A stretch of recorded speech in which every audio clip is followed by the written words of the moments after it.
How can two land surveys be different? It makes you crazy when you ask the question. I have so many landowners, attorneys, business owners come to me and they say, Tony, I've got 5 different land surveys of my property. They're all different. How can that be possible? My property has not moved. You know, it's not on a fault line in California. What is going on? And I say, what do you mean by different? Small differences or large differences? Small differences are completely normal. If you have a property line or a building offset that's different on one survey or another, off by an inch, off by a fraction of an inch, off by maybe a couple of inches, this is a good thing because it's telling you that, the surveyor did not just, draw this survey up using the bearings and distances from the deed.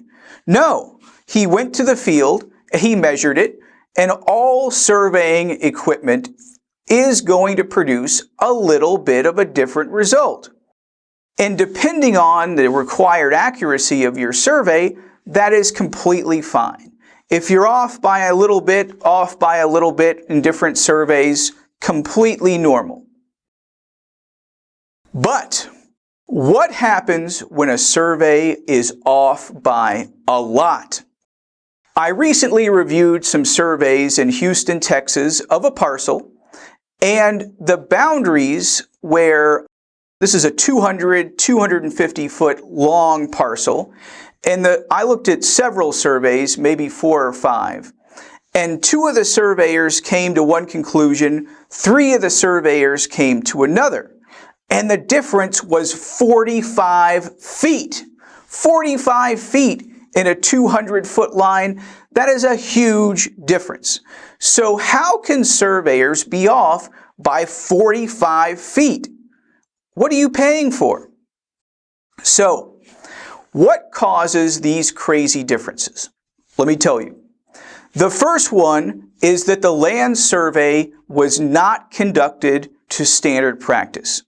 A surveyor failed to apply a certain principle. A surveyor incorrectly applied a certain surveying principle, or a land surveyor didn't even bother to apply the principles at all. This is the biggest cause for differences in surveys, not following the rules of practice. Number 2 is going to be not recognizing conflicts between parcels. So imagine you have one parcel and then another parcel overlaps with it. If the surveyor failed to survey both parcels, they would have no idea there's an overlap.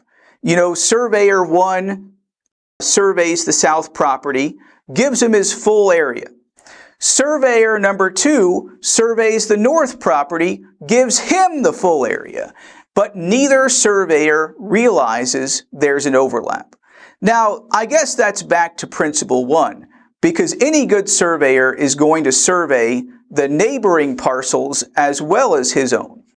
But a lot of times, the surveyors only conduct a field survey on one parcel, and they treat this parcel as like floating in outer space, where in reality, one parcel is affected by all the others. So issue number 2 is not understanding there's a gap or an overlap between parcels. And really, number 3, which relates to both of these second issues, is going to be a surveyor not properly trained to do a boundary survey or a topographic survey. This is a lack of training. And it's going to scare you, but a lot of times professional surveyors, the ones who have the license, they never come to your property. They send their subordinates, their technicians, and the technician fails to do something which was important. So, if there are small differences in your surveys, no problem. probably okay, circumstances depending. If there are big differences in your surveys, then you probably need to check to see whether those surveys meet state minimum standards, general surveying standards of practice, they were properly surveyed along with all the other neighboring parcels, and finally, make sure your survey is properly trained. Because if the surveyor is not trained in boundary retracement or construction surveying, whatever they're doing, then big differences can occur.